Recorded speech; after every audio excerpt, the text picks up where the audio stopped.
a choice right now, between fear and love. It's just a rock. Out of the dark night of ignorance and into the shining light of truth.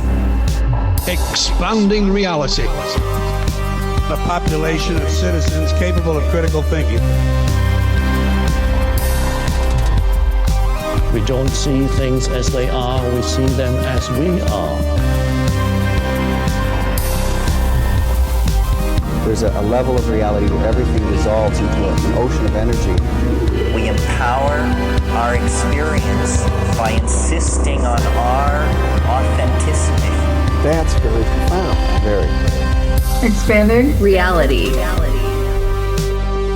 Welcome to Expanding Reality. I am your host, Brandon Thomas. On this very special episode, guys, we have Dr. Robyn McKay and Mira Taylor coming by to talk about weather modification, cloud bursting, all the energies going on, and that perhaps you are the reason that the weather is the way that it is. You're probably way more powerful. So again, phenomenal conversation. Both of the ways to find these incredible goddesses will be located down in the show notes. They've both been on the show before, so check out their independent episodes if you'd like. But here we join these forces to just really melt your mind with this amazing conversation. Y'all are going to love it. But before we get to that, let's talk about some resource links down there real quick. Food Forest Abundance, Opus, the Organization for Paranormal Understanding and Support. If you'd like to start your own podcast, highly encourage everyone to do that. There's a new place that we are hosting through called Red Circle, and that link is down there titled Start Your Own Podcast. While you're down in the show notes, also check out the Manifestor's Guide. That has absolutely changed my life. Dewey Taylor, he's been on the show, but I cannot brag about this dude enough. And he has a scholarship offer just for you, the listener of this particular show.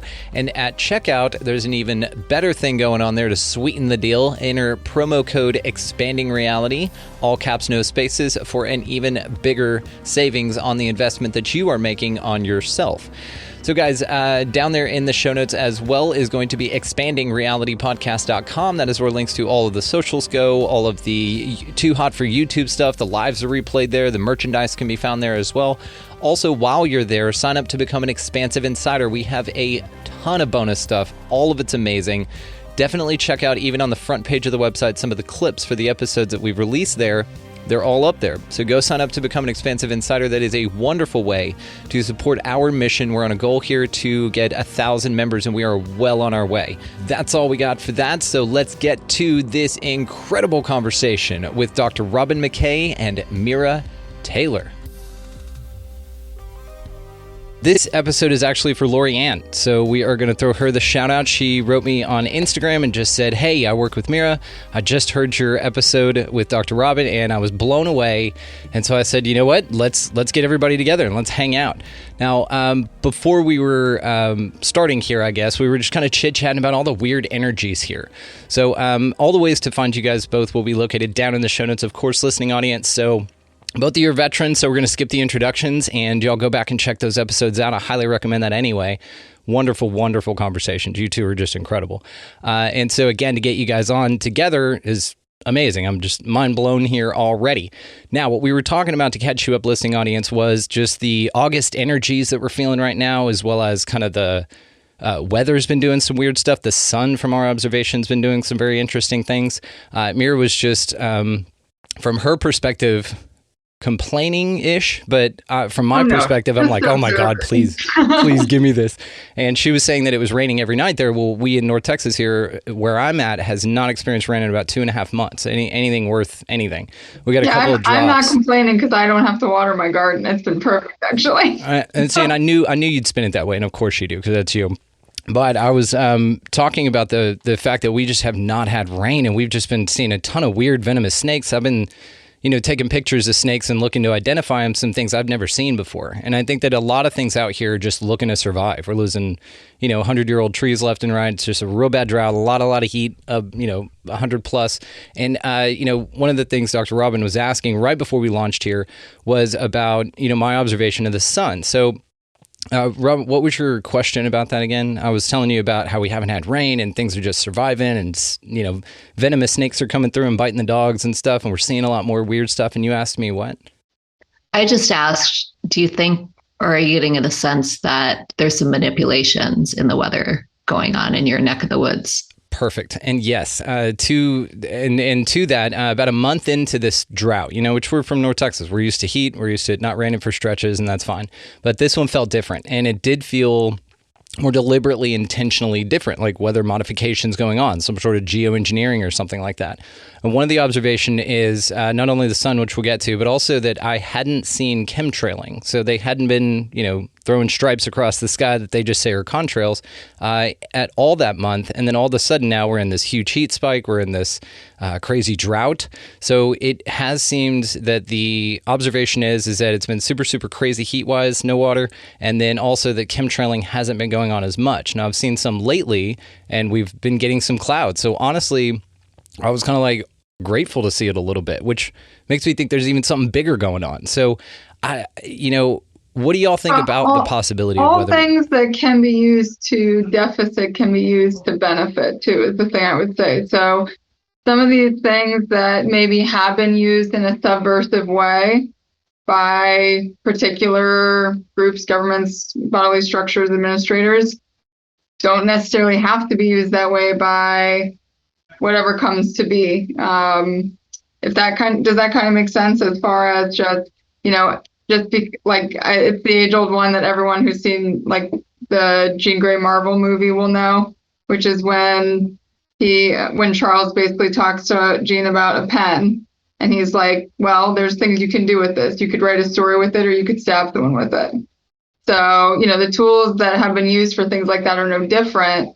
Just depends on the who and the why, I would say, because now you're seeing that there's this potential benefit to at least being able to maneuver weather systems in a way that, makes us more ecologically sustainable, especially in regions like Texas. Yeah, if they were doing that, I would hard agree with you. Now, something that my mind went to as well. Just the potential. Yeah, and I know. And so to me, I'm sitting here thinking, have full spectrums. Of course. And you're absolutely right. And so, of course, to my mind, then I'm thinking, well, now that I feel like, geoengineering's kind of like helped relieve us a little bit because of this long period. And again, I'm not beyond the Hegelian dialect, the problem reaction I solution. think that's how it should be used. It's like a last resort thing, not we do this all the time thing. If it were to be being used. I could, and same thing, and then maybe not the barium, strontium, like the things that we know aren't good for us that they're spraying, right? Not the same things that were used in Nazi gas World chambers. War II, yeah, absolutely. Yeah. I mean, let's avoid that. And all the fluoride. Not to mention the fluoride and all that stuff, which is just a byproduct that they sold to you, and you pay for it to put it in your water to calcify your pineal gland, which is very interesting. But something I was thinking about if you're grateful that they're spraying the sky just so that you can have some relief, I'm thinking the Hegelian dialect on this, right? Problem, reaction, solution.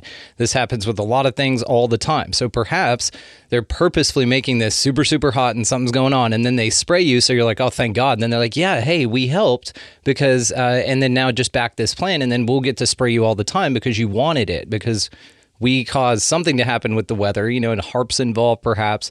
They can heat up an area and just keep clouds away from it and they've demonstrated this. HAARP has demonstrated this several times. So to my final point on this is what I was getting to here is now I'm sitting here thinking maybe though, something's physically going on with the sun. There has been some people that have observed that, when I was a kid, it was yellow and warm, not as harsh and bright. And then now that we're older, and I don't know if this is because your eyes get worse or something, I don't know. But now it seems to be bright white and hot and super intense, almost feeling like electric. It feels like the physical sun, whatever the hell that is, a ball in space or a luminary running around, it feels like that has changed. And so then you might ask, well, then maybe they're just chemtrailing the piss out of everything to hide the fact that that's changed because they don't want you to know it yet. Dr. Robyn McKay, what do you think? Like a big old light bulb in the sky, isn't it? Yeah. In any of these questions that I have about the weather, first of all, I need to kind of contextualize it, which is that when I was a little kid, I loved the weather. I grew up in South Dakota and we had lots of snow. We had lots of wind, especially on the prairie, tornadoes. I grew up, and then I went to college in Kansas. So I had tornadoes and rain, and I loved the weathermen on the TV, weather people I know, but when I was growing up, most of them were dudes. And so I always followed the weather, and it was something that I was always really curious about. As I developed my intuitive and energetic gifts, what I started realizing is that I could probably assist in some of the more difficult situations that some of the weather patterns were causing for people. And I'm happy to give examples of that later, but I want to bring us to the point that when I've seen the weather recently, whether it's in South Dakota earlier this year, I was there with my mother, and the wind was so violent and unhinged. I'd never seen anything like that before. The sun I spend time on the coast in San Diego, and when the sun sets, there's something weird about it that I'm like, I don't know what's going on there. And I really don't know necessarily what's going on, but I get real curious about what that is. So I've been operating a lot in curiosity, and also wondering, how can people like us be of assistance to humanity if in fact there are some weather manipulations happening, which, to me, all signs point to, there's a lot of weather manipulation happening. Couldn't agree more. And, it makes me feel interested in the intent element of all of this. Because, just like X-Men, I'm a huge fan. Storm, there is that one scene, I believe it was in one of the older movies, but, she's sitting there, she's having a bad day, and all of a sudden it's cloudy and everything. And then Professor Xavier walks out, or rolls out rather, and says, I thought the weather called for clear skies today. And she was like, oh yeah, sorry, my bad. And then cleared everything out and changed the weather just because of her mood or disposition. Do you guys think, and this is just open here, I don't know, that our energies lately on a collective have been affecting the weather? Oh, of course. I think that those have always been interconnected energies. We've spoken a lot about the fractal nature of things before. Consciousness is no different, and how it moves and breathes through the different forms, sort of up, for lack of a better word, through the system. It carries those things. What's interesting is that there, is a mutual convergence there, and that just like with emotions within ourselves, when you come to meet an emotion, you say, I am this emotion, you compound it. I think that people can have that compounding effect when we have that sort of, cross-collective appreciation of the weather. For example, it gets really dark and dreary out, and then just like someone saying I'm sad over and over again, their reflection of the dreary weather is something that kind of keeps that mood at level with them. But that, much like Storm, we have a choice in here on whether or not we accept that as, okay, this is, static mood, or we can say, oh, well, yeah, let's try and make it bright and sunny out today. Not that that's like going to physically happen for people like that, or, that you're going to be able to change the weather, but you might be, surprised what a lesson is in there as far as being able to perceive an understanding of the collective energies that play through the weather and what they mean for you on a more personal level, and the choice points you can make is, things like weather are no different than things like tarot. To me, there's plenty of intuitive and reading that can come from that as well, for yourself and for the larger community that you're existing in. Yeah, I love it. Dr. Robyn, what do you think? Do we affect the weather by our feelings? Well, first of all, I love Storm. I know.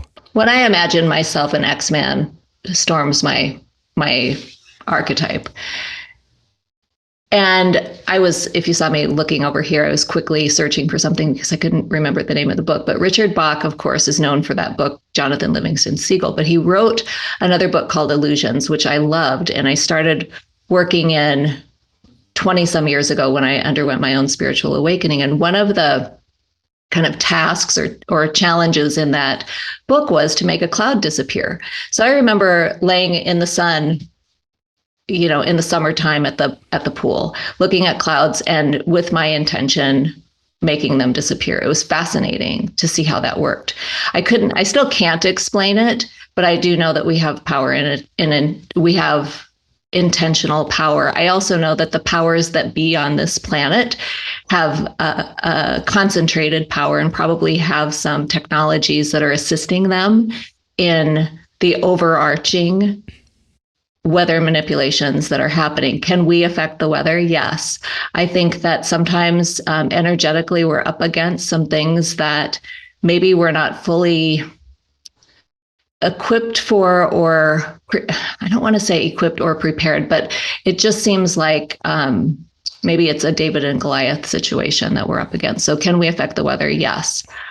Is the weather being manipulated for psychological purposes, to your point about the problem solution paradigm that you were referring to earlier? I believe so.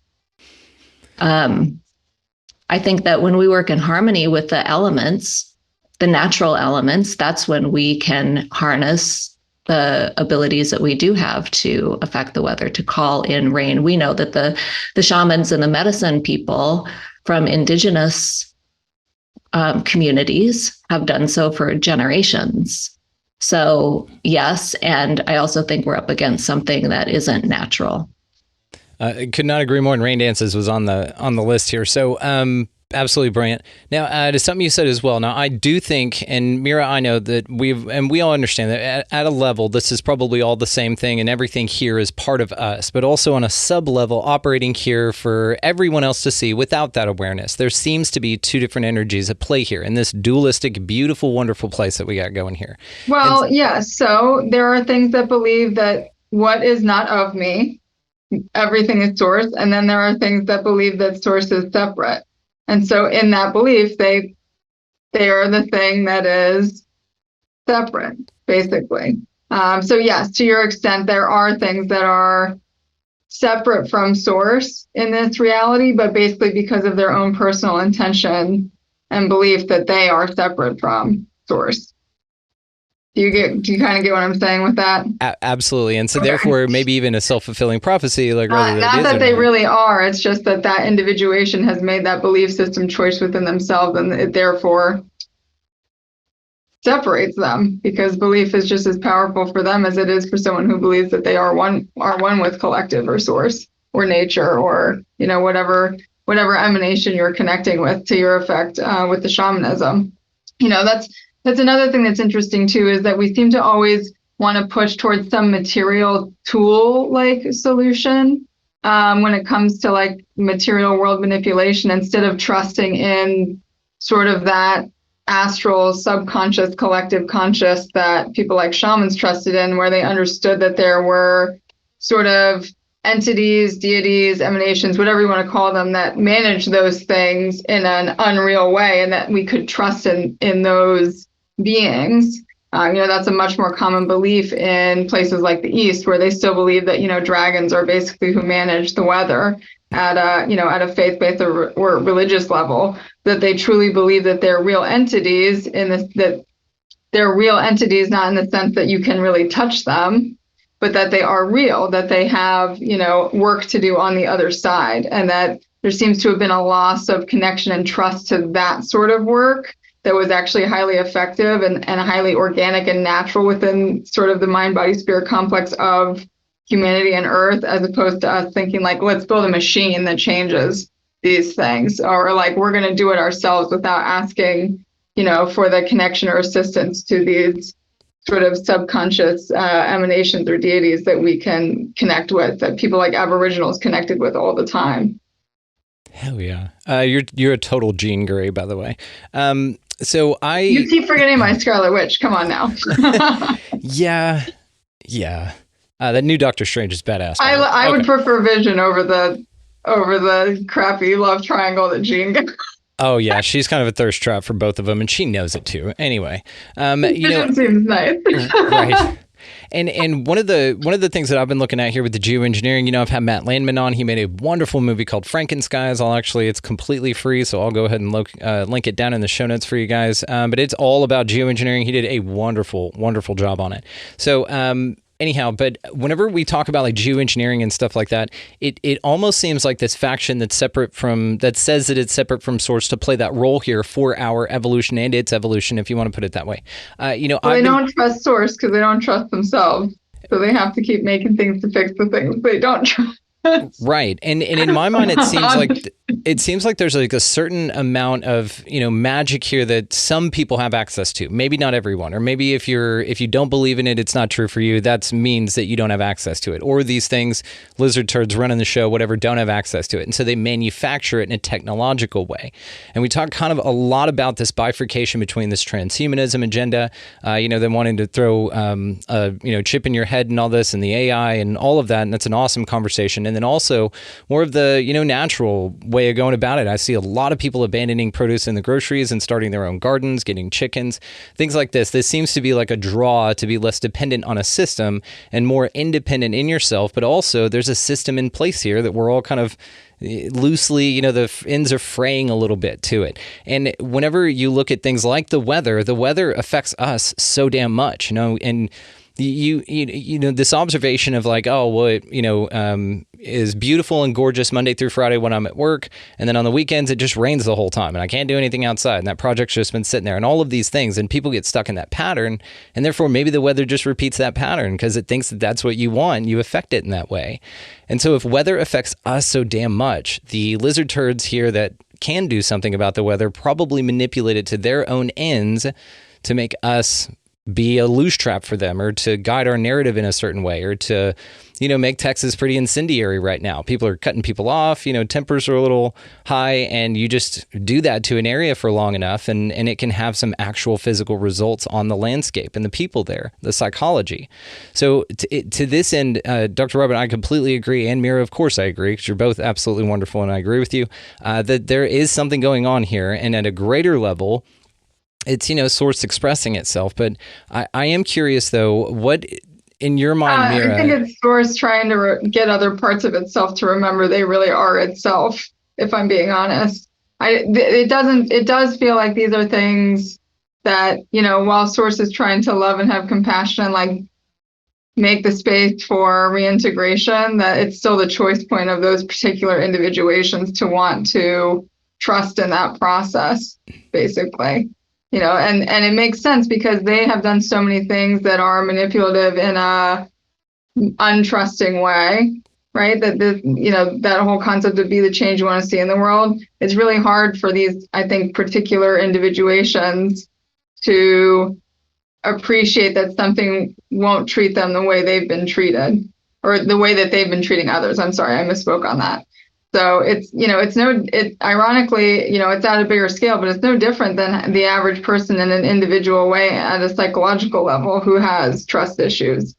You can't connect to self if you don't trust self, and you certainly can't connect to source if you don't trust that, that it's not going to treat you the way that you've been treating others, basically. Yeah. Absolutely. So what do you think, though, weather modification, do you think the government is doing that, Mira? Define government. And that's fair too. Some oligarch that has a bunch of plans. Works for them. There's like government, and then there's government that says it's government that's not really government, and then there's independent contractors that are really the government, but that are independent contractors to protect the government from liability.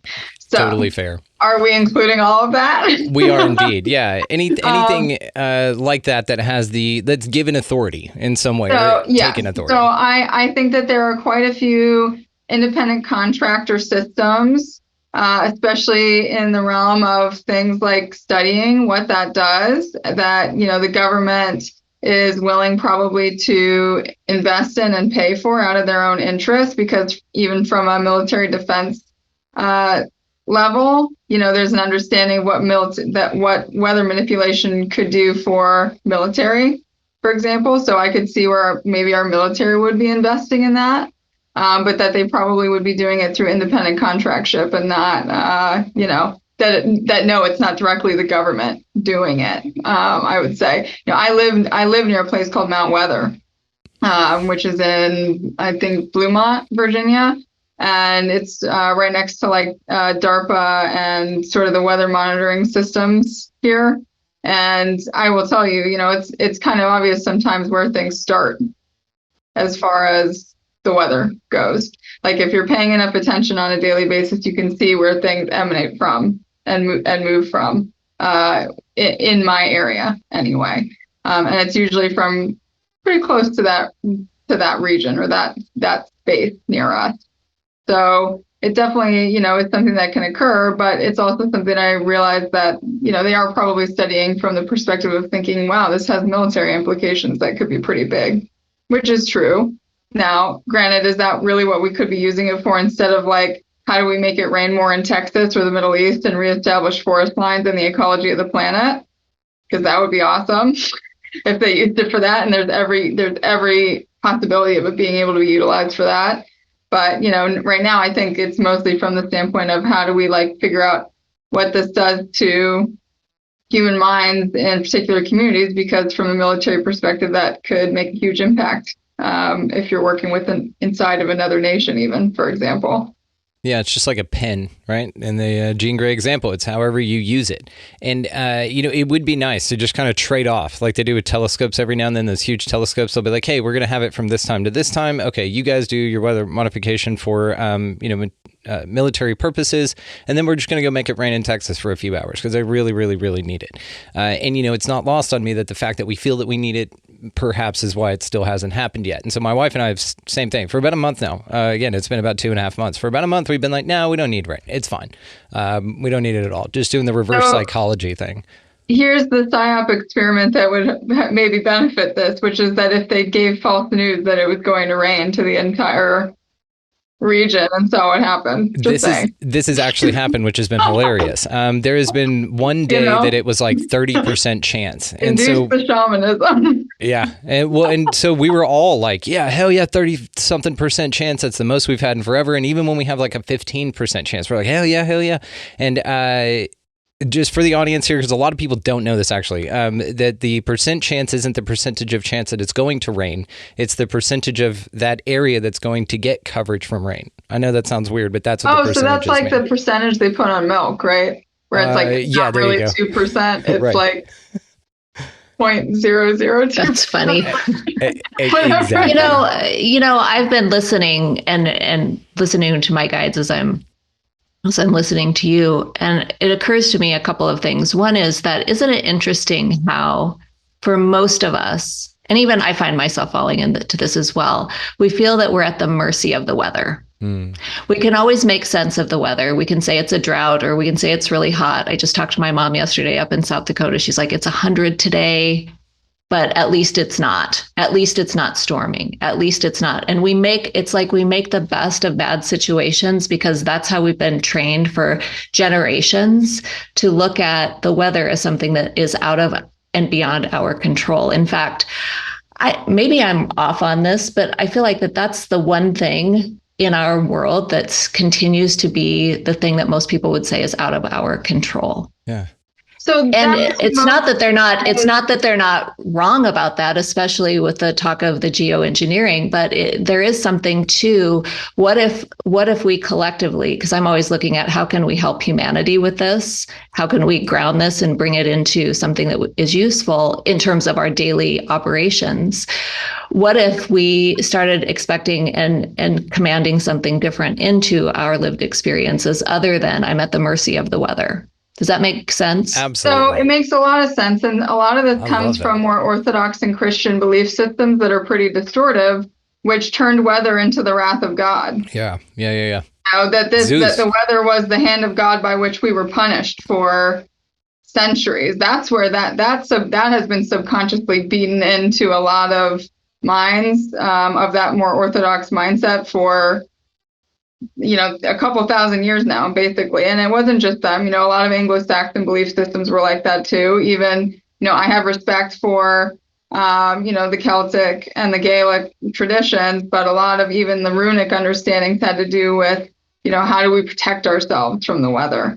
But there were a lot of traditions and societies and religions and faiths that also played into the understanding that we are nature, that weather is nature, and that we are the weather, that we can, and that's where a lot of these rain men and rain dancers, and actually most Native American indigenous dance has to do with embodiment of weather, or asking, basically the larger emanation or archonic energy that is like storms in the east to come in and basically to handle something on their behalf. So but yes, you're right. We have basically gotten to this point where what the weather was that striking hand of God for a long, long time. And so I think if people can, one, devoid or dissect away from thinking that weather and God are one and a punishment, and two, that it's separate from us, that it's some separate thing using it as the wrath to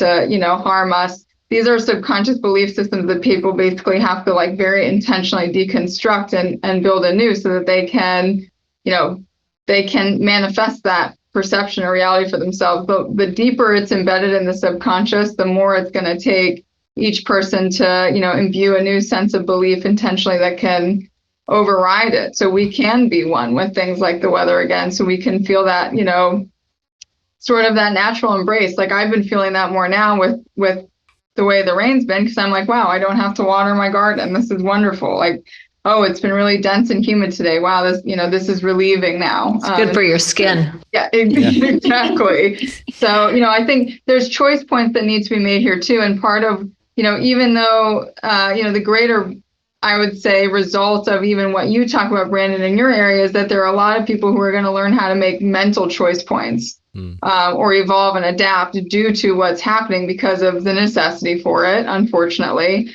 But sometimes the universe makes you uncomfortable because you need to move, right? You move. So, well, I'm going to vote if I were a voting member of this quorum today that we make it rain in Brandon's area just because we can. Yeah. I love this because I always take, and when I teach this to people too, I always take a real playful and curious attitude to what can we do with the weather. So we were in San Diego for a couple of weeks. Because I live in Scottsdale and it's 1,000,000 degrees here most of the summer. And not really, but it seems like it. And so we go to the beach and it's cloudy and 74 the whole time. In fact, it's chilly at night. So I always say to my husband, remember when we get back to Scottsdale that we were cold. Please remember that because it's easy to forget. So we were sitting at a restaurant on Sunday afternoon having lunch, and we're sitting outside and the sun starts beating down, and the restaurant is so new that they don't have the shades to pull down. So I was sitting there and I was like, I would really like a cloud cover. Well, sure enough, within about 5 minutes, the clouds came in, covered up the sun so that I could, dare I say that, so that I could enjoy my outside experience without the sun beating down on me. I guess I just said that. Yeah. But the clouds stayed throughout the afternoon. And I was like, maybe I need to get a little bit more precise with my requests. The interesting thing about that was, though, that a couple of days later, we headed back to Phoenix and the clouds followed us. And for the last week, today's, I think, the first sunny day we've had in about a week since I've returned. The temperatures have been lower. And it was such a pleasant experience to come back into this hot zone with cloud cover and to be able to allow the reentry to be much less brutal than it has been in the past. Yeah, I like that. But I always operate with curiosity, and can we have fun with it? I love that. And samesies. I like the idea of you going on vacation, then bringing weather back with you. I think that's awesome. Like you tow it behind people say that all the time too, right? Yeah. I brought the weather back. I brought it with me. Yes. But it's actually, I think that there's something to that we get to start paying attention to, and it comes to working with the natural elements versus this, the geoengineering and the things that are maybe more difficult for us to be in control of or in command of. But with the natural elements, they want to support us. They want to play with us. They want to engage with us. Yeah. And to your point, they're not the wrath of God. They are the natural elements. They are here for and with us to bring beauty and remarkable experiences to this plane that we're living on. Absolutely. Yeah, I think awesome this like really put that together for me, by the way. Actually, I'm very thankful for this conversation because I'm starting to realize like a large apportionment of a certain scriptural text is all about how God uses nature to punish. Yes. Yeah. Think of the bears, the boys that were making fun of the priest and he sent bears to maul 42 boys, 2 young men, and kill them. And so, yeah, nature's been this, think of the flood, it's a great appropriation of the concept, but, just like anything else, us not being able to control the weather would be like the greatest psyop ever. Just like they're not telling you what you really are or what this place really is. And so when you look at it like this, now I'm even more fired up. Now I see it as something that doesn't want to, that the whatever in power doesn't want us to realize, just like all the other things that we're figuring out. And now I'm just super pumped about it because the cloud bursting was a great example. And that's been something I've been playing with, and a lot more people have been playing with it as well as just the observation of the celestials around us, whatever they are. Like the moon seems to be tilted off axis. It seems to be rising and setting in a different position. The sun is really far north and it has changed color and temperature. And so, all of these things, we're like seeing the natural world. Now to what you said also about, like what the lockdowns were probably for shadow work, all that good stuff. This reality has a way of kind of steering us in an uncomfortable way so that we move, right? We were just way too cool and complicit. The Real Housewives, whatever, was way too dope for us to get off the couch. So it said, and Corona. And so then everybody's, and then we move, right? And so to think about it this way as well, everybody, just like Matt Landman, the great work that he's doing, calling out geoengineering, maybe this is one of those things. It's like, hey, we're showing a spotlight to something you really do have a lot more power over than you think you do by polluting that area and y'all wishing that it was different. And now by you doing that, now we're having this conversation. It could be just like an indicator. It could say, hey, you guys need to focus on this and we're going to spray the skies until you figure it out. I don't know. Well, a genuine communication or rapport to that effect would probably be good for the American people, but yeah. I don't think you're getting that. So these are the things that I pay attention to on the beach. This was last year. I'm going to flash this picture up here so you can see it of the sunset. I love watching the sunset. My husband took this picture and look at the sun. See how badass. It's square. It's like a movie screen, dude. It's like a white movie screen. Isn't that weird? And so anytime I think, isn't that weird? That's kind of my signal that, yes, it is weird and it shouldn't be that way. And to your point, Brandon, about how the moon is looking and how the sun is looking and all of these weird things that are happening, it does feel as though we're in a movie. Yeah. Rather than I know that we're in reality, but there's an awful lot of things going on right now that have created the conditions for me to question everything about what I believe to be true. Yeah. So I have these 2 theories, which is that one, the Tower of Babel is already happening again, which is pretty much true through, just the mass amount of spectrum of conspiracy theories that are available to people and the mass amount of lack of consensus that has the availability to create has this like Tower of Babel effect to me. Because up until this point, I don't think people really understand that the structure of society has been created by like the structure of collective consensus belief systems to a certain extent too. So the more those get kind of like deconstructed and like flattened, the more flat we are probably going to feel until they're like rebuilt again, for lack of a better word. I've thought about this a lot because the Tower of Babel thing is definitely happening. It's not some real tower somewhere. It's basically it is in a sense because it's the internet. It's people's access to all these sorts of storylines and information and what the truth could really be, or that, This holiday season, you might be looking for nutritious, convenient meals to keep you energized on jam-packed days.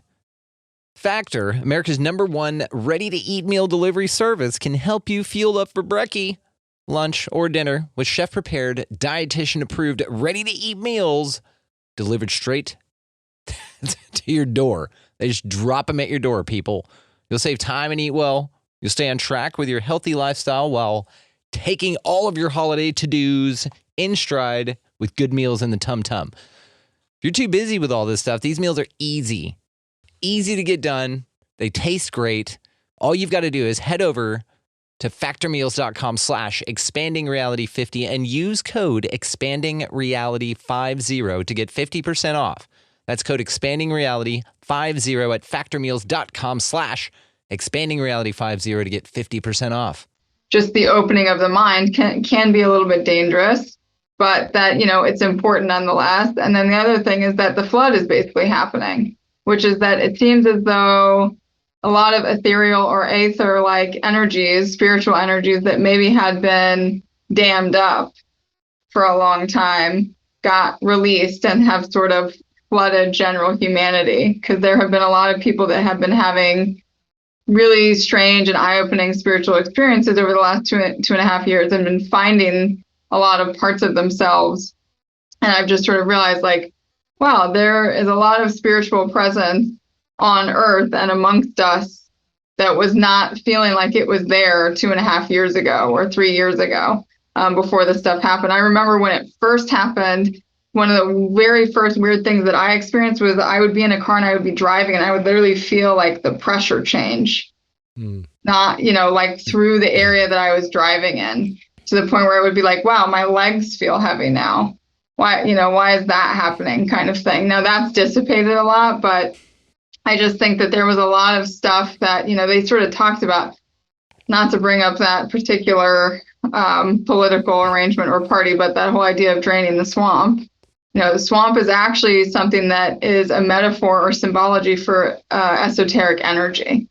So to kind of have let all that stuff loose, it's all stuff that we should have been able to interact with and know as human beings, and that I think was known for a long time by most indigenous people, but that now that it's returned, it's kind of like a lot of people are just having to figure out how to swim in the spirit world again, that it was something that maybe we weren't given as much of an access to in this nation, especially up until maybe, all of this stuff happened. Learn to swim. To your effect, take some deep breaths. Yeah. And it does feel like, and I look at this two ways. So what you said, that basically, like, maybe perhaps it is exactly what you said, and I love that, but maybe it's also that we are collectively just kind of raising in frequency and vibration to where the things are always there. It's just now we're kind of at an altitude, if you want to put it like that. I know we're not fans of hierarchy, but it's just the easiest way to explain things. You have to use something spatial. Right, spatial. There you go. And so now we've kind of risen to where they are. So it's kind of like what they talk about, contact, ultra terrestrial contact. Is what Hal Puthoff is calling them now, so I dig that. And then you have things like, your vibe and manifestation and attraction. All of these things have to do with the state that you're in or what you resonate at. People talk about the Schumann resonance all the time, the frequency of the earth and it going nuts and the sun hitting the earth, whatever the hell that thing is. And so we've kind of energetically, collectively been raising. Now we're dragging a bunch of people up too that don't want to go, but we're kind of passing through screens or filters that maybe have always been here, but we haven't been at the vibrational capacity to witness and to get acclimatized to them, just like getting in cold water. You just have to 1 foot first or just jump in, right? So it's not going to just, and ghosts and shit are running around. It'll kind of appear like this, right? The weather will start getting interesting. You'll start seeing a lot of the breakdown of the systems here, like what we've been talking about. And it feels like that this is, again, kind of like this push forward for all of us. It's an opportunity for everybody to just look around and just go, okay, something's going on. Now we are learning to swim. This is a completely new pond that we're in right now, and it's exciting. But then, how do you navigate those waters while still trying to have a job and raise a family and stuff like that? Dr. Robyn, what are your thoughts on that? Right. And do the laundry. Right, yeah. No, it just doesn't get done. Telepathic it into the thing. We can't do that yet. The steam sanitizer option on the dryer. There you go. I've been looking a lot at just jumping timelines and acclimating to new frequencies. And how do you keep your feet on the ground and keep functioning as effectively as possible with all of these things going on in the higher elevations of frequency, the faster moving frequencies. And I think that energetic and spiritual practices are becoming non-negotiable. I think that that's the first thing. I don't think that, I may have shared this on the last episode that I was on, but it bears repeating, this idea of cognitive experiential self theory. When you have a new experience, when you have an unusual experience, when you see the sun on a picture and it's a rectangle rather than round or whatever it is that you're looking at, you actually have a choice in those experiences, either to integrate it into your personal schema, the way you see the world, or you reject it. And as long as you're continuing to integrate these new experiences and just let them be what they are as part of how you understand the world, I think that that's how we continue to be in this world, but maybe not of it, or to function as leaders without being lost in the potential healing crisis, the potential shock and awe that can sometimes accompany new awarenesses that come into our fields. Yeah, hell yeah. So does that make sense? Absolutely. No, it does. I did a post recently about, so I work with wellness linguistics a lot with people, and it has, very much to do with even the subtleties and differences that can occur between words and what they mean from a belief standpoint for us, and how that belief then shapes things. But basically, to your effect, having the understanding of the difference between indifference and impartiality. That, that's something I practice a lot, is that if I have one of those moments where I'm like, this feels like it's telling me something, but I am not sure I'm in the mindset of how I want to deal with it yet, I'll affirm to myself I'm impartial to this information. So it can just, that way it's not rejecting, because rejecting still brings it back to you at some point. Like whenever you reject that sort of information, you're still attaching a sense of emotion to it because you've attached a sense of judgment to it. Instead of being able to be impartial and discern, okay, I'd like this thought to just keep, passing on by, basically. But that, people, the availability for people to be impartial seems to be something that's been lost. I've even thought about this as far as how the art of debate has kind of been lost over time. And it's a beautiful thing. Debate is this beautiful thing, but we can't do it anymore because people are so easily offended by, a difference of opinion, instead of having that availability to observe another perspective and be impartial to it, but still retain a respect for your own and the other person's. It's actually something I really appreciate about all of your podcasts and collectives and groups you put together, Brandon, is that there seems to be that presence available that we can, agree to disagree on things, but everyone's like, wow, new perspectives. This is amazing. That's it. And Dr. Robyn, just like you said, whenever things like that pop up in your life, it's almost like a checkpoint for the universe. It's like, okay, are we going to go left or right? Are you going to, this is going to either challenge or reinforce your beliefs. And it's up to you to figure out what you want. There's no wrong answer, right? I love that analogy of the fruit tree. At the end of every branch on a fruit tree, yeah, they go their own way, and one's way over here and one's way over there, but they all bear fruit, right? There's always something nice at the end of it. So you can't screw this up, really. But what I like about this is that it does. It's like, okay, do you want to, continue playing for this team, or do you want to, see what the other team has to offer? And you're like, man, I don't know, that picture of that sun she showed looked I pretty signed square. up to be a ref. I'm done playing. See, and then that's, I think inevitably you get to that point, but I think you are definitely more on the fringe side for sure. If you had to label you in a 3D, 5D Dolores Cannon category, you'd definitely be all kinds of 5D, dude.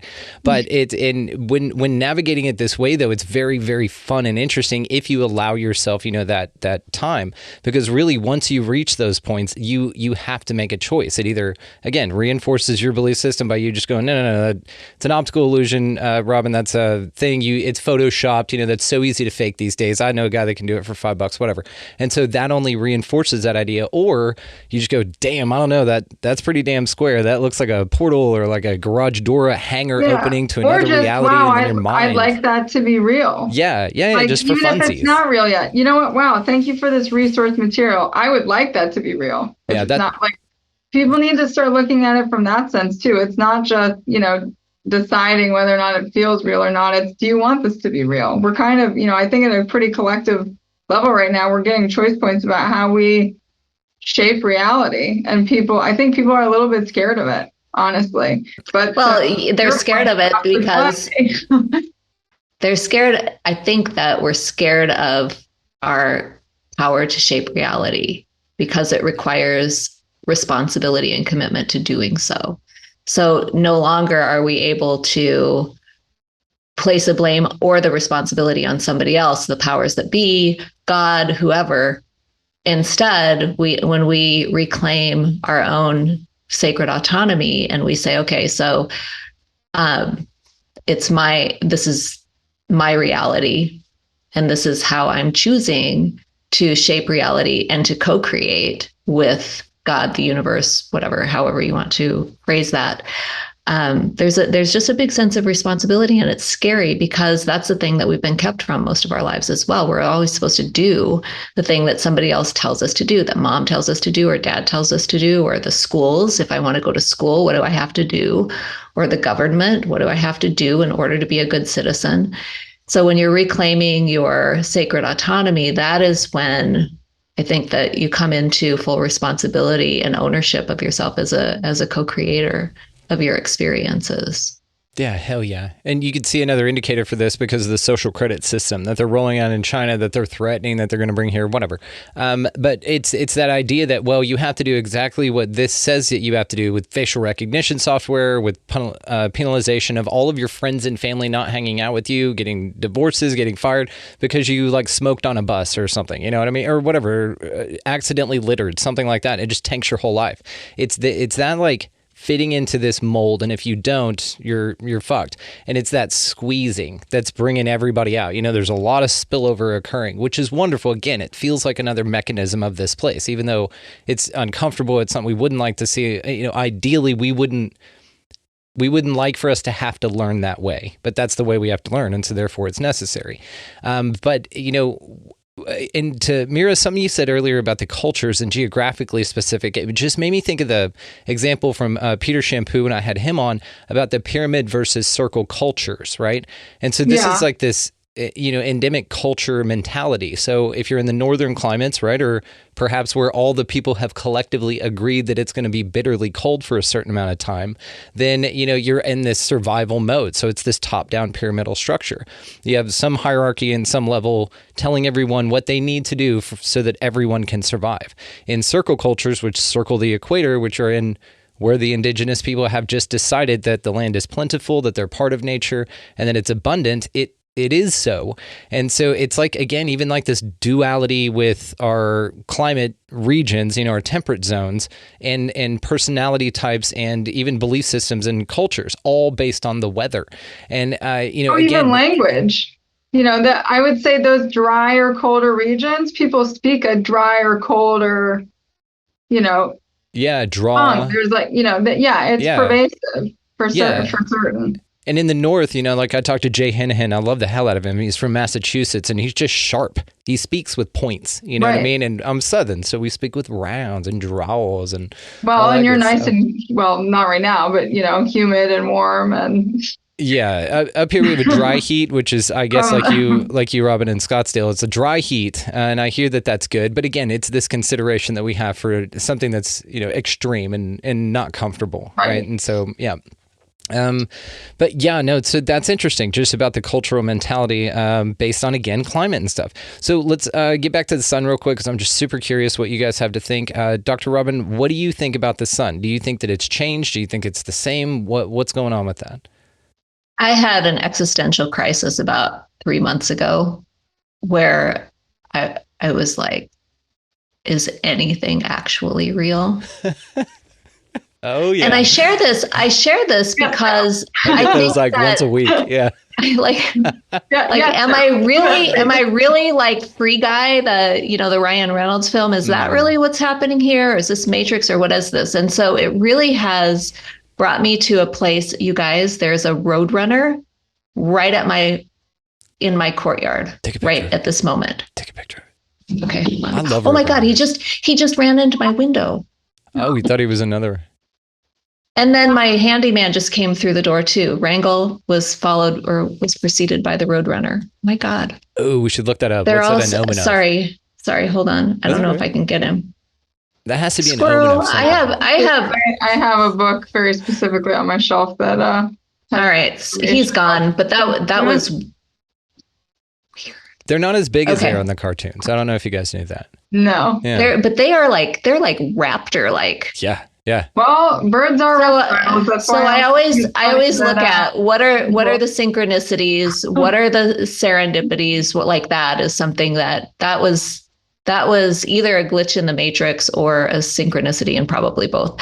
So is the sun real? So early in my training in shamanism, this was 20 years ago, I worked with somebody who taught me how to contact and work with the 4 columns of light at the center of the sun.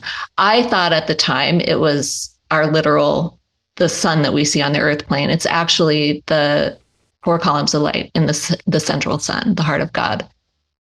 Cool. And so I had to shift my perspective on what that was, because whatever this is in the sky right now provides light and heat and is part of the system that we're working in. It pains me to say, because I'm a science girl from way back, but it pains me to say that I'm not certain. I wish I were certain. I wish that I could trust what I was taught when I was a kid. I wish that I could trust the education and training that I've had my whole life. Yeah, so this is one of those choice points for me. Would I like the sun to be real? Yes, I would. So I'm going. Oh, 100%. I want that. But I want that, but I have to question. That is the power of this plane. Don't let yourself be pulled away from the things that you should believe in, because that's a part of that system too. Like the power to create belief here in this dimension, in this mind space, is a very powerful middle thing. We are kind of the middle of things. And so, that's why I say it's choice point with things. But don't you also think that just because, here's where I've landed, is it's like in Harry Potter, after, spoiler alert for anybody who hasn't read that, I can't imagine that you have somebody who has not read Harry Potter, but maybe after it's Dumbledore. It's actually the most banned book in the world, so it wouldn't be. After Dumbledore dies and Harry's knocked unconscious and he meets Dumbledore in his dream state, he says to Dumbledore, "Is this real?" And Dumbledore says, "Just because it's occurring in your mind doesn't mean it's not also real." And where I have landed on all of this is the plane that I am on, and whether or not that sun is real is less important than the relationship that I can have with it. The work that right. Like you've got to, I don't want my solar plexus going out, and they are correlated. Yeah, exactly. So we have to look at what's the value of this, even if it's not what we were led to believe. What's the value of it? Does it still have value? I think we're all seeing those changes because at a collective level, there are crap tons of people who are questioning whether or not the sun is real. And that's a powerful thing in and of itself, that I've thought about this, that if at some point, we don't fully know what we're in. We know that what we are experiencing, even at a scientific level, is illusionary. Doesn't mean I'm not here for the magic show. I'd like to enjoy it, right? But, it doesn't change the fact that there are some things that need to be sustained basically by us. So it turns out the Roadrunner is also here for the magic, because the Roadrunner is, let me find this here. He's clever, humorous, and a trickster. And so it's something around having great courage, strength, and stamina, showing moxie while hunting, illustrates wisdom. No matter the size, Roadrunner uses a clever strategy by jumping over its prey back and forth, exhausting it, which aids in the Roadrunner's victory. Huh. Or you're getting very close to the truth, and all birds are government drones, and birds aren't real. And so that was a government drone they are that reptiles. to spy on you. Yeah, there you go. Right. People forget that. Birds are reptiles. I always think it's kind of funny when people are praying to the angels, but also worried about the lizard people.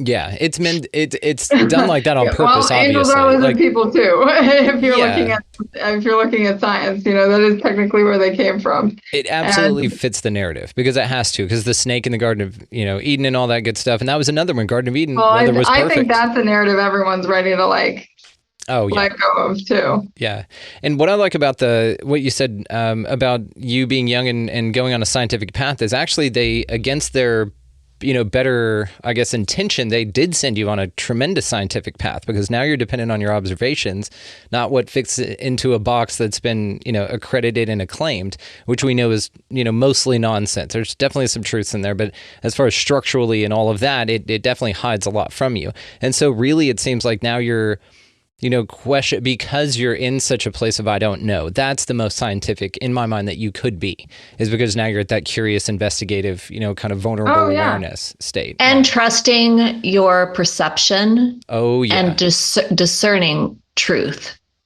I learned this from one of my dear teachers that truth has a frequency.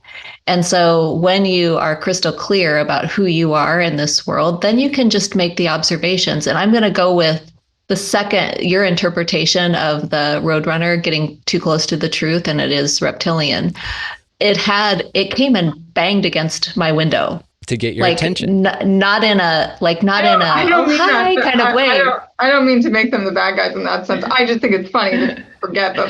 100%. Yeah, because government lizard turds. Most of them are predatory, lizards. And they came from reptiles. And I love it because it walked up. Just question angel people, because anything that's like so that it draws you in, and you're like, oh, it's so beautiful, I can't help it, is also something that is technically predatory by nature. Like when you look at nature, the things that hypnotize you are so beautiful you can't look away, are also the things that are usually using that as like a predatory mechanism. Yeah, that term deer. Yes, I have thought about this way too much, but it's because I was like trying to open up my mind and see the spectrum of potential on those things, and just that whole book, that whole narrative, especially as I've gone through, re-understanding from the Gnostic sense and approaching that understanding, of oneness with source versus source, like omnipresent, separate. It's just really brought a lot of that stuff in those narratives to attention, which is sort of, it's just sort of been fascinating. Let's say. Hell yeah. And, like I said, it worked. The bird walked up, it got your attention, and, now it's part of the show. So welcome, little Roadrunner. It's cute. Totally distracted us. It was a little distractor implant over there. It tried well, that's all tricksters are usually trickster. For, right? It's distraction. Yeah. That's an interesting archetypal arrangement, too, is the concept of the trickster god being the head of many of the pantheons, as opposed to, the wise woman that was present as, as Mother Nature, basically, for a lot of these indigenous tribes that were willing to connect with that as source, as compared to trickster god, who's just full of distractions. I kind of feel like that's what's going on here, especially with what we were talking about observation and discernment. I think that is what time we're in right now. We're in the time to where authenticity is king, and your discernment and your own observation are what are the most valuable. And the more authentic you are, and the more observant and curious you are, the more valuable you are. And this is where I think that we are right now. And it's because of these trickster god archetypes. It's because of this nonsense, and we're fucking over it, dude. I mean, there's no other way to say it. We're over it. And so, Mira, what do you think about your observation versus reality when it comes to weather? Just because I'm curious. More specific, please. So people tell you this place is this place, it works like this, and the weather is like this, and you are that. What is different from the prescribed narrative from authorities and what you have noted in your own life? So anyone who tells me that this is the way something is, I'm going to test it with my own mind, basically. I am, at this point, my psyche and my individual experience in reality are kind of a constant running experiment in the most fun way for me.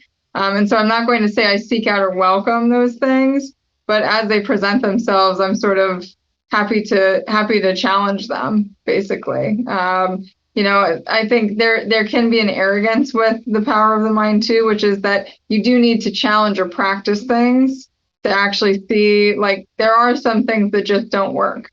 Like you can only be so powerful as an individual, but there are other things that, like what Robyn was talking about, you can manifest a cloud. And by the way, nature's pretty responsive when it comes to manifestation. I can look in a bird book that I have, and I actually do this all the time just because I love it so much. I can look in a bird book and basically pick out 3 or 4 birds before I go on a walk. And when I go on a walk, I will see every single one of those birds. Damn.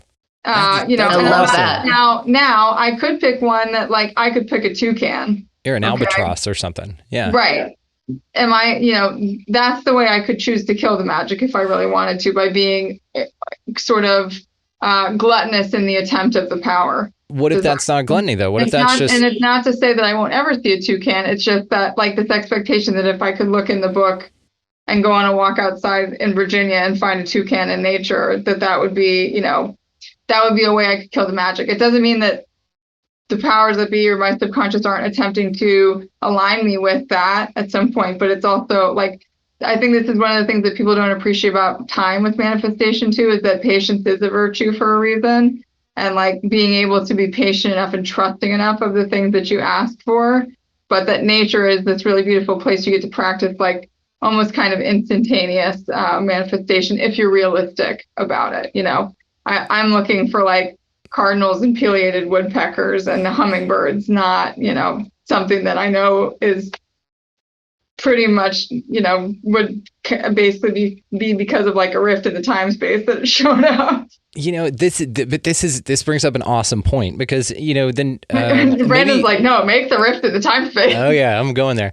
Maybe, you know, like when you go for your walk, you do see a toucan, but it's in the form of like a littered Fruit Loops box. You know what I mean? Or like on someone's shirt. Yes, those things happen all the time, actually. Yeah, and it's like, so it validates that you're still powerful enough, but you're like, this is the best I could do for you. That it's limiting, right? Because you don't expect to see it because it's not indigenous to that area. Now, if you could throw an albatross in Tennessee out there and just have it hang out with you for a little bit, that would be awesome. Just to fly around, like, and it's on the news and everything. Hey, you know, albatross escaped zoo. You know, that's incredibly likely everywhere. But like the albatross escaping a zoo or a toucan, people have those all over the place. They get out of cages and shit all the time. And so really that now makes it even more believable because it's absolutely possible. It's absolutely possible. I'd say pick it back up because I'm very interested if you do start playing with this, then if you could do like I'm going to end up like being possessed to walk to the National Zoo, okay? No. Let it happen organically. And then maybe it like flies by, or maybe like there was one in captivity or something. Like people have, like, there's something like, I heard a statistic that there are more tigers in private captivity in Texas than there are in all of the nature. Bad. Yeah. And so, you know, think of it like that, like an albatross or something. I wonder why Texas is having... Oh, we had it coming. Yeah. Well, you also have a lot of people, a lot of people in Texas that believe in that scriptural context of the wrath of God too. Yeah, it's out here. But I still think it'd be interesting if you did that and then eventually do like a pterodactyl or something. I think that would be cool as shit. Maybe that's what people that are finding Bigfoots and fairies and stuff like that, they believe in it so much. See like a vulture, and you know, it's the modern. It's correct modernly. Yeah. You know, so to this point, and we'll probably wrap it on here, but God, you guys are awesome. This has been great. I wanted to ask you guys about kind of the structure of this place when it comes to the reality in which we see. So I had a guy recently on, just for context, named Ben Rosenberg. He and I got into a discussion about like ancient AI, and that AI has been here for a really long time, and that cloning's been around forever. So really it's like, you know, these meat suits walking around, but they're like AI controlled, you know, because the brain's a receiver and all that. It was super cool conversation. But one of the things that he mentioned that I wanted to bring up here and ask you guys about is this idea of like an augmented reality. So that's really what we're viewing. If we go down, strip it down to the holographic universe idea, and that really it's all just waves, and you know, we're in a toroidal field of energy that just kind of reciprocates what you take in, and then it presents life back to you, or you manifest or mirror back to you, all of these things. And in that vein, whenever you do go to manifest this stuff, the reason that it pops up in front of you is perhaps because this is a huge augmented reality controlled matrix to the you know, tune of, to, if you are expected to see a Bigfoot, you see a Bigfoot. If you're expecting to see an albatross in Tennessee, you see one. If you are expecting to, you know, see the sun is completely different and the moon tilted, that's what occurs for you because your physical reality is augmented. And this also could explain why people, you know, see a UFO in the sky and somebody next to them does not. You know, it's only an augmented reality for this IP address or for this, you know, user interface. So what do y'all think about this? Could this just be this huge AI-controlled holographic universe that only spits back what you expect to see, and that's what this place is? Just some augmented reality thing? Well, it's definitely augmentable reality, right? We know that that's what manifestation is. I actually would love to see technology move in the direction of allowing us to augment or project our imagination into reality in a way that could be collectively shared. Like if you have a little avatar friend that you want, that's like some cute character that follows you around, that you could see it and others could see it too, just because of your imagination. I think there's beautiful spaces we can move into, but that, yes, I think currently right now it can be used in a way that is, people don't know enough, basically. And I think people don't know enough, and there haven't been enough teachers, but there also is like this thing happening where it's happening to people that also have never taken these things seriously. And so there's like a weird sort of cognitive dissonance that's happening, I think, for a lot of people at a collective level where, they're aware that they are seeing these shifts, but they're also basically compartmentalizing it and being like, yeah, that's not real, because it feels like hooey to them. So, I've thought about this a lot, honestly, because I think there are a lot of people who are, owning it and working with it and are going to evolve and adapt with it in a way that moves us away from what feels like a system, that's like too controlled, to more of a structure, if that makes sense. But this is basically, it's denoting of the age we're moving out of. We're moving out of the Capricornic age. Capricornic age was all that sign, that zodiacal archetype, that lesson, if you will, at the soul level, is one that has everything to do with letting go of control and learning how to let the structure allow you to flow and exist and like fluidly express, instead of feeling like, okay, I have to do this to get this, and then I have to do this to get this, and then it's very conscious minded, that Capricornic energy. And we're moving out of that at an astronomical level into the Aquarius energy, which is much more of this like free flowing, everyone figure it out on your own kind of energy. So I don't think necessarily that there has been an intent to control, other than the fact that there was a lesson at a big level for source about what it means to control too much, even within self. And that whole darkest before the dawn thing, I think, is pretty true too, that we're like really at that stage where everyone feels so confined and so limited and so boxed in that it's just gonna like it kind of already has burst open, basically, to this open-mindedness that now needs to like, send out like this huge tidal wave, basically, of shift and belief. And now it's got to like kind of resettle and find a steadiness to itself again, instead of like this turbulence that a lot of people have been experiencing. But I don't think it's like intentional, like you're a slave here kind of control, if that makes sense. And I'm still, of course, of the mindset, Brandon, that there's no such thing as artificial intelligence, that there's just intelligence. And clearly, if it's an intelligence that preconceived us or helped create us, then it would behoove us not to call it artificial, since we would basically just be then calling ourselves artificial at the hands of it.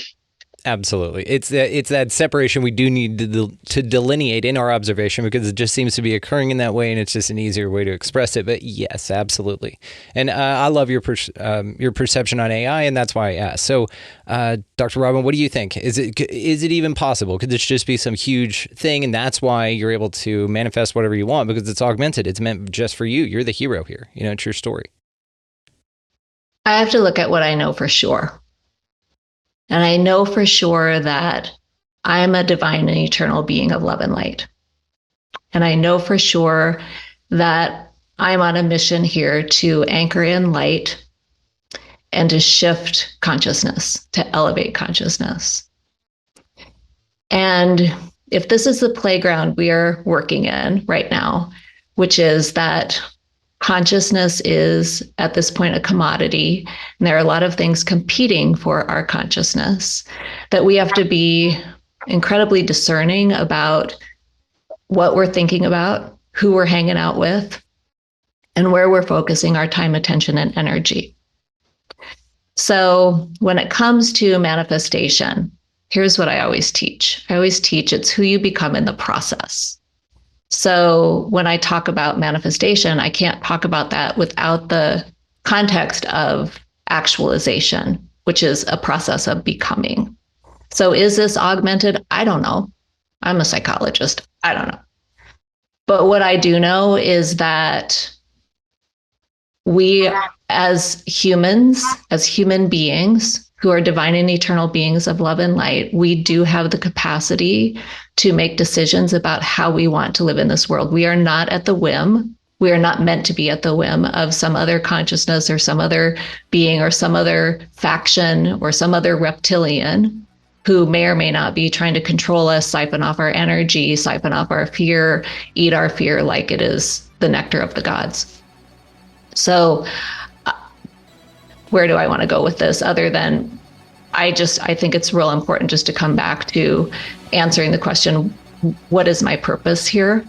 And I believe that our purpose is to create, to contribute, and to master. So I don't know if that answered your question exactly, but that's what comes through right now. It did, and even in the vehicle of an augmented reality, that would still be the way in which it functioned. And so this is an unprovable, it's unfalsifiable, all of the wonderful things. But to look at it as artificial may, turn some folks off. But an organic matrix, something like that. So I love both of your perspectives on this and everything that we've talked about here today.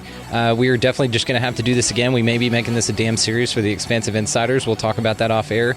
But Dr. Robyn McKay, Mira Taylor, thank y'all so damn much. This was amazing. We'll have to do it. Yeah, thank you both so much. It was a wonderful conversation. Great conversation. Thanks, Brandon. Just want to thank those two ladies from the bottom of my heart for coming over and doing this. This was absolutely incredible. We will definitely be doing more conversations like this, and thank you, the audience, for listening. So definitely check the show notes for all of the ways to find them as well. While you're down there, check out the resource links that we've got. Of course, Food Forest Abundance. We've got Opus down there. If you'd like to start your own podcast, there's a link titled that in the show notes. Definitely check that out.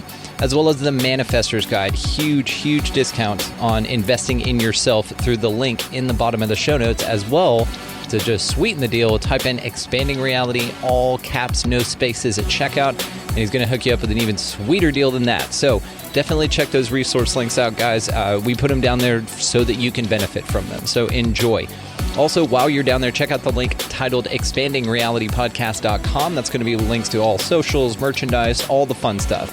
But while you're there, sign up to become an Expansive Insider. I believe there's a 10% off thing going for that. And that is where all these huge bonus episodes, collaborations, Mira's joined me for one of those. I think Dr. Robyn's going to come on for one soon. So all of it's incredible. Definitely sign up to become an Expansive Insider. As well, you can just support the mission. If you guys don't want to sign up and you don't want to take advantage of all the really cool stuff over there, totally cool. No judgment at all. But if you do find value out of the show and you're getting something out of it, feel free to contribute in any way that you'd like to. There is no cap on that. So really go for it on that one, right?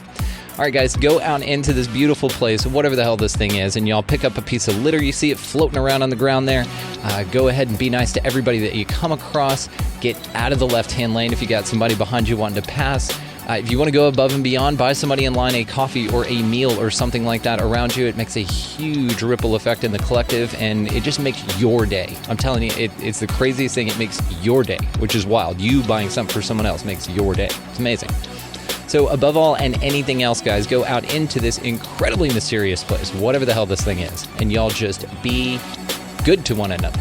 Thank you so much for watching, listening, engaging, and being just the coolest sons of bitches out there. We will see you next time.